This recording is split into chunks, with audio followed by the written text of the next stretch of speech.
So our next poet up is Nicole Girard. Nicole. Though it has taken her many years to feel that she can call herself a poet, Nicole was poet material as a teenager. Disillusioned, depressed, and wild with angst, rage, and fear, she discovered that nothing is quite as calming as picking up a pen and paper and expressing in rhythmically calming words what it is. Now, I don't know how much Nicole has changed, because you should see the journal she brings to poetry class. It's this fat. So here's Nicole.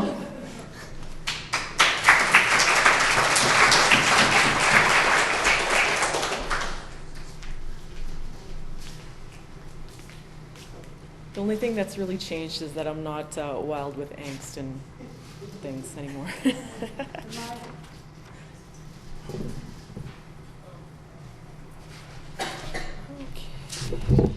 Didn't think we were going to have to do the mic adjustment. You're doing a great job, Greg. Thanks. Just speak.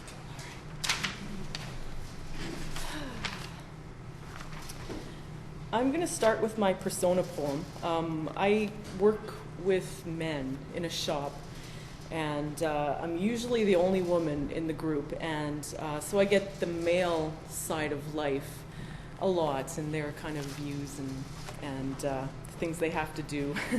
And a lot of them are, they have new families, and so they're supporting the whole family and just dealing with life as a dad and a husband and homeowner and all that kind of stuff. So this one I kind of wrote from my brother's point of view and from also just, you know, young dads.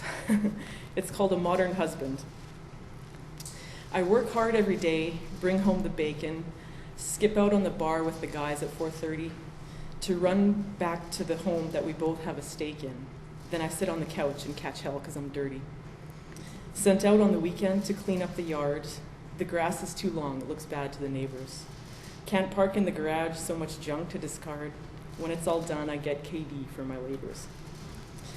Then the one night a week I get out with the guys, left winger in a 30-something hockey league. You had a bad day, you have to depressurize by going out for coffee, and I'm up the creek. So I change dirty diapers, give baths at bedtime, and when you get home, I get shot down for a quickie. When I finally sit back to see what's on prime time, the remote control buttons are all jammed and sticky. I pick up the groceries on the way home from work.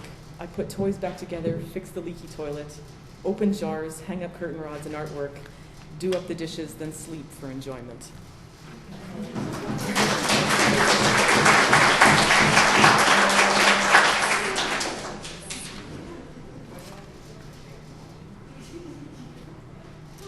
I'll read my Carpe Diem poem next. It's called Not One.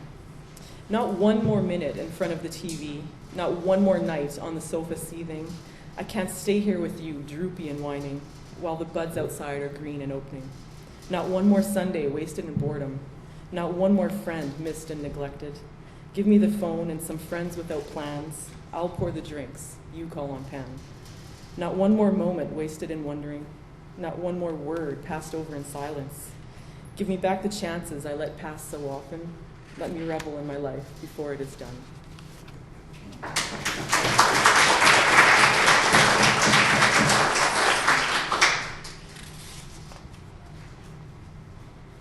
I'll do my ballad next.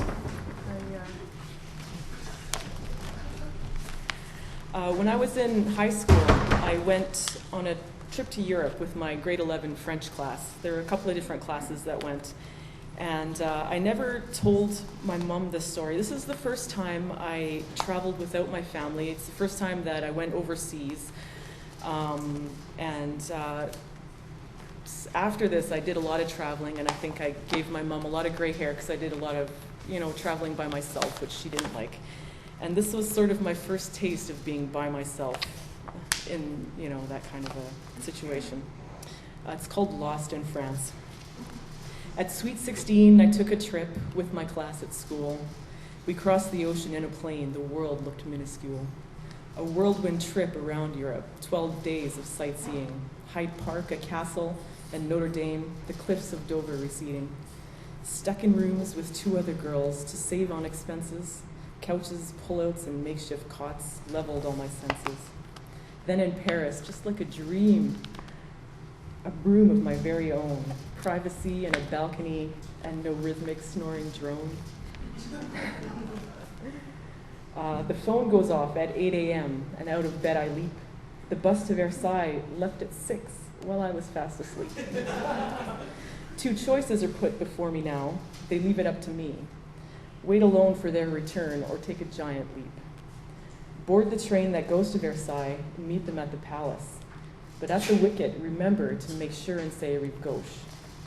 Out I trot and down the street. The station waits for me. I buy a ticket for Versailles and sigh as I take a seat. The train goes on from stop to stop.